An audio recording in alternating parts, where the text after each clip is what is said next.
Ya, bisa kembali kita lanjutkan dialog kita. Saya kepada Pak Yamin. Pak Yamin, Anda menilai bagaimana sebetulnya situasi ini dari tadi apa yang dikatakan Pak Riwanto, penyidik memang harus mencari suatu bukti-bukti untuk menguatkan penyidikan sehingga nanti bisa memang terbukti apa yang disangkakan terhadap tersangka. Kasus yang melibatkan Akil ini merupakan mungkin saya hitung sebagian dari alat-alat bukti yang mungkin yang dijadikan dasar untuk menguatkan penyidikan yang dilakukan sehubungan dengan sangkaan yang diberikan tersangka tersebut. Nah, kalau kita lihat konsepnya adalah kalau Akil ketemu contohnya dengan BW dalam suatu pembicaraan serius dalam suatu mobil tertutup, lalu dalam perjalanan tertentu dan Akil mengakui seperti itu, tentu ini dijadikan dasar bagi penyidik ingin menanyakan apakah ada upaya-upaya dari pengacara contohnya untuk meminta petunjuk dari hakim apa yang harus dilakukan sehingga kesannya apa yang diajukan ini benar-benar bisa dikabulkan seperti tersebut. Mungkin juga bisa jadi salah satunya dengan masuk kepada saksi-saksi yang akan dihadirkan dan bagaimana saksi-saksi tersebut harus mengungkapkannya di pengadilan. Nah, kalau sampai apa yang saya duga ini terjadi seperti itu, saya kira ini merupakan saksi karena dia dalam undang-undang KUHP itu saksi itu merupakan alat bukti yang sah seperti itu. Nah, dia satu saksi ditambah keterangan saksi-saksi lain justru ini menguatkan bagi penyidik. Tetapi kalau tidak ada kaitan, Akil mengatakan kami tidak pernah bicara tentang kasus tersebut ya. Nah, ini juga melemahkan penyidikan, artinya kualitas dia sebagai saksi untuk memberatkan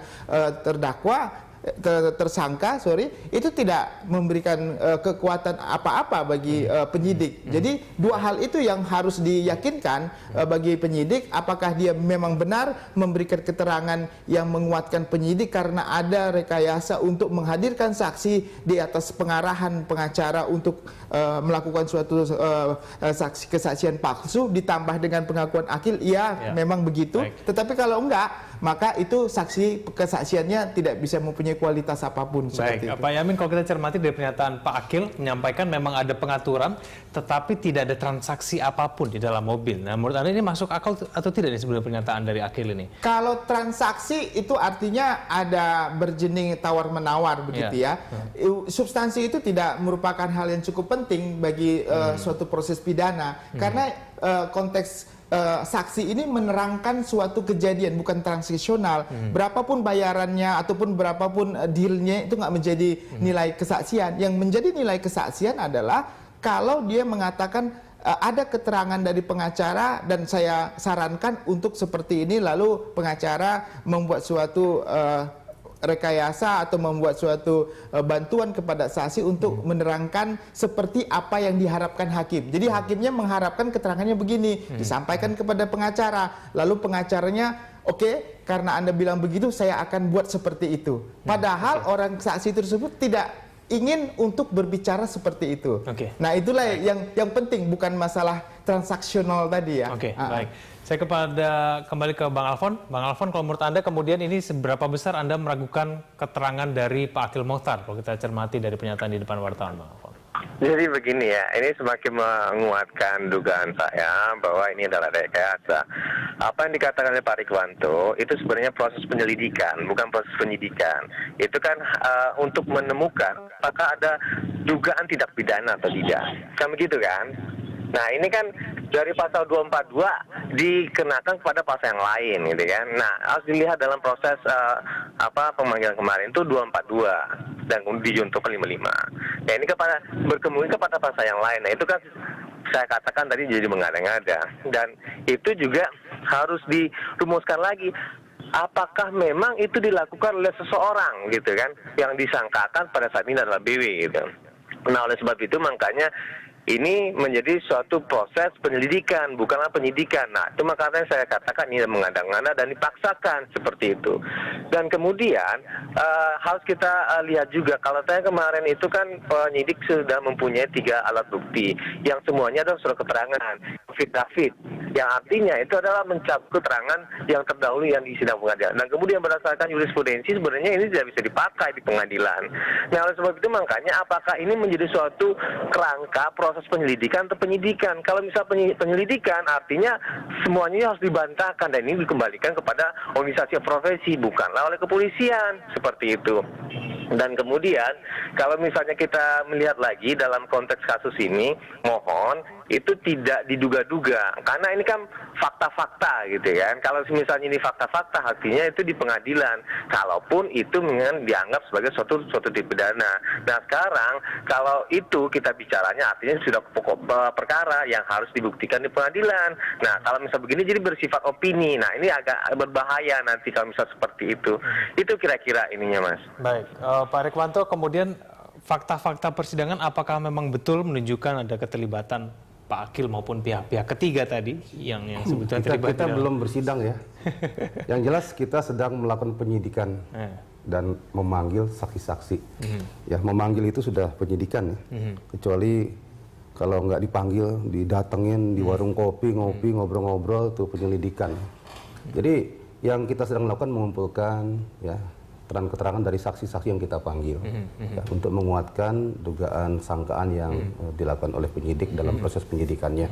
Jadi bisa jadi nanti ada beberapa lagi yang kita panggil, yang keterangan Pak Akil, bisa juga menimbulkan sebuah panggilan kepada saksi yang lain, keterangan Pak Ujang juga bisa menimbulkan untuk memanggil saksi yang lain lagi untuk menguatkan, dan itu dalam penyidikan hal yang memang harus dilakukan ya. Sebaik-baiknya penyidik itu adalah bagaimana perkara itu menjadi terang benderang sehingga pada waktunya nanti dilimpahkan ke kejaksaan kemudian diberikan kepada pengadilan itu sudah bisa sesuai dengan tuntutan dari jaksa maupun sangkaan pada waktu penyidikannya tuntas. Perkara nanti di pedang pengadilan itu ada bukti baru, saksi baru yang dihadirkan oleh pengacara dalam persidangan. Itu juga diberikan haknya di sana. Baik, saya kembali kepada Pak Yamin. Pak Yamin, kalau kita cermati kan memang Pak Akil Mokhtar ini akhirnya punya masalah kan? Apakah kemudian kita bisa mengiyakan semua yang dikatakan ke depan penyidik, mengingat dia itu memang bermasalah? Apakah ini kemudian semakin menguatkan dugaan bahwa memang dia dari dulu sampai sekarang melakukan barter kasus begitu? Iya, kalau kita lihat kasus yang terjadi di KPK sendiri yang sudah menghukum Pak Akil, tentu kalau dia memberi keterangan palsu lagi kepada pejabat, contohnya penyidik dalam hal ini Kabar Reskrim, tentu dia akan bertambah lagi nanti sanksi pidananya, dia akan terkena kasus baru seperti itu. Saya kira dia cukup berhati-hatilah untuk memberikan keterangan kepada Kabar Reskrim. Satu, yang kedua, kalau dia memberi keterangan, tentu dia bukan hanya memberi keterangan dalam rangka apa yang dibicarakan dan selanjutnya. Biasanya penyidik itu karakteristiknya ini cuma sebagai stepping stone gitu, sebagai batu loncatan. Kalau dia sampai menyebutkan nama-nama yang mungkin mengetahui lagi sehubungan dengan perkara yang sedang disidik oleh Kabar Reskrim ini, oleh polisi terhadap BW. Jadi bisa saja ini seperti lingkaran dulu dari pinggir-pinggir, tetapi nanti yang di tengah-tengahnya akan muncul. Tapi menurut Anda Akil bisa melakukan itu, mengingat dia kan sudah dijatuhi hukuman seumur hidup dan kemudian sedang mengupayakan untuk mendapatkan keringanan, itu besar dia bisa menjadi whistleblower ataupun bisa menyampaikan. Kalau dia jadi whistleblower, ini whistleblower tentu bukan ya, karena dia ini sudah jadi tersangka, artinya sudah jadi tersangka, jadi dia bukan bagian yang terkecil juga dalam kasus tersebut.